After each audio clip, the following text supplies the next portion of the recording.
Amoureux de sensations fortes, de nature, de voyage et de randonnée, ils ont l'habitude de partir à travers le monde, faire les chemins de randonnée les plus complexes, les plus difficiles, mais offrant les paysages les plus magnifiques. Hélas, parfois une randonnée difficile n'est pas difficile pour les raisons auxquelles on peut penser. Est-ce que vous êtes prêts pour une nouvelle histoire au coin du feu ?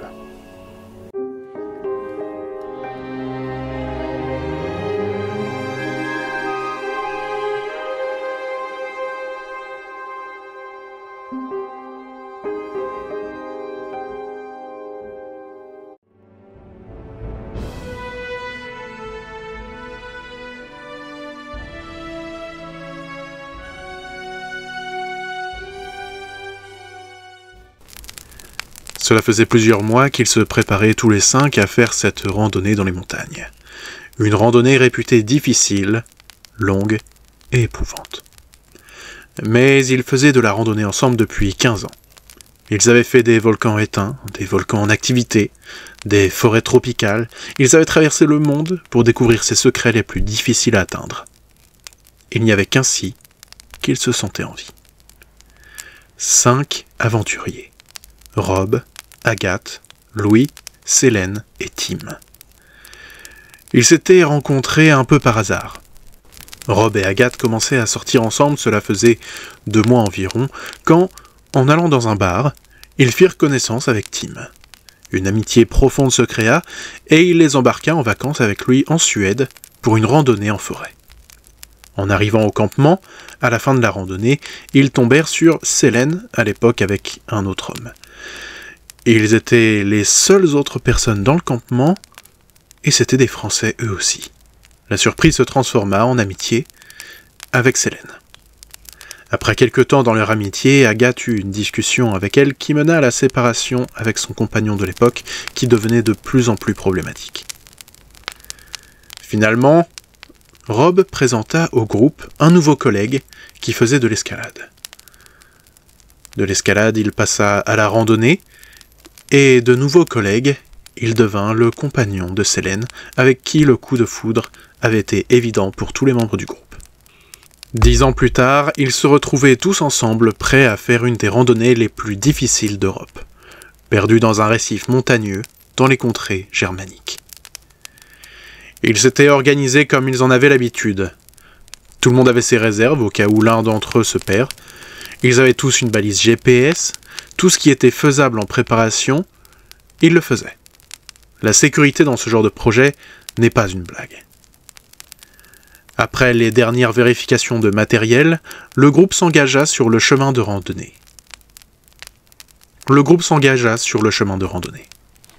Le silence de la nature était seulement troublé par les bruits de pas des randonneurs.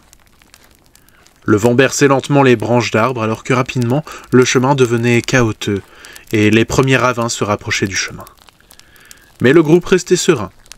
Ils avaient fait bien pire déjà. Quand le soleil commença à atteindre l'horizon, ils installèrent leur tente dans un creux de la montagne. Ils étaient couverts du vent et de la pluie. Tim alluma un feu en faisant attention à ce qu'il ne puisse pas déborder pendant que Célène et Agathe s'installaient en discutant. Rob et Louis s'occupaient des tentes. Quand ils mangèrent, ils discutèrent de la journée de marche. Pour l'instant, ça avait été plutôt facile. L'ambiance était agréable et reposante, mais ils se doutaient que ce n'allait pas tarder à changer. Ils voyaient au loin que les pentes devenaient plus ardues. Il y avait de moins en moins de végétation et le manque d'oxygène allait progressivement rendre toute action plus difficile. À la fin du repas, ils se couchèrent, espérant faire le plein d'énergie pour le long chemin du lendemain. En pleine nuit, des bruits étranges se firent entendre autour de leur campement. Des bruits comme des frottements, mais pas assez forts pour réveiller quelqu'un. Le soleil se leva sur la montagne, sortant les aventuriers de leurs rêves. Ils prirent un petit déjeuner et se mirent rapidement en route. La forêt se dissipait lentement au fil du chemin. Le sol devenait rocheux. Les murs de pierre de la montagne les encadraient dans un décor brutaliste, mais aux visions de paysages à couper le souffle. Après avoir avancé plusieurs heures sous le soleil et sur la roche, ils firent une pause le temps de souffler et de se réhydrater. Alors qu'ils arrêtent de discuter un moment pour observer autour d'eux, ils entendent une sorte de frottement. Ils se retournèrent tous, mais ne virent rien d'autre que des rochers. Ils reprenaient la route peu après et poursuivirent jusqu'à la tombée de la nuit. La nuit venue, installés à quelques mètres du vide, là où ils pouvaient placer les tentes, après avoir mangé et s'être reposés en regardant le ciel, ils allèrent se coucher. En pleine nuit, à nouveau, un bruit de frottement autour du campement se fit entendre. Mais cette fois-ci, Rob entendit ce bruit. Se demandant ce que cela pouvait être, il sortit de la tente. Les autres membres du groupe se réveillèrent brusquement en entendant un hurlement. Ils sortirent de leur tente et virent du sang par terre jusqu'au bord du vide. Ils se tournèrent tous vers Agathe qui était immobile, recroquevillée sur elle-même. Elle ne faisait aucun bruit. Elle avait seulement le regard dans le vide. Elle explosa soudainement et hurla en tombant au sol. Selene se précipita pour la prendre dans ses bras, alors qu'elle ne comprenait toujours pas ce qui avait pu se passer. Louis observait le rebord, essayant de voir Rob accroché à la paroi, quelque part, mais non, il ne voyait rien. C'est Tim qui rappela tout le monde sur le fait qu'il y avait du sang. Rob avait été attaqué. Il ne pouvait pas se permettre de rester ici. La discussion se basa alors sur quoi faire. Pour suivre la randonnée, il ne reste qu'un jour de trajet. Mais c'est la partie la plus difficile. Ou bien rebrousser le chemin et donc avoir 2 jours de trajet. Agathe sanglotait dans son coin, dans les bras de Selene qui demanda si on ne pouvait pas regarder le marqueur GPS de Rob, au cas où.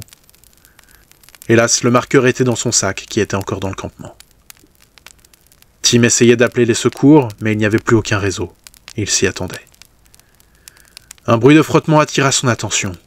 Il se retourna, mais ne vit rien. Tout avait changé d'un coup. Tout semblait être ralenti. Tout le monde prenait conscience de ce qui se passait. Soudainement, Tim s'agenouilla. Il avait du mal à respirer. Son meilleur ami venait de mourir.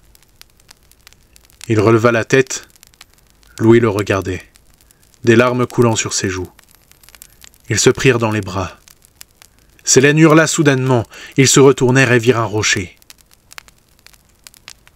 Un rocher qui n'était pas là avant. Le temps de comprendre cela, ils virent d'autres rochers s'approcher, puis se redresser. Ce n'étaient pas des rochers, c'étaient des sortes de créatures, pas plus grandes qu'un enfant, mais leur peau semblait faite de pierre.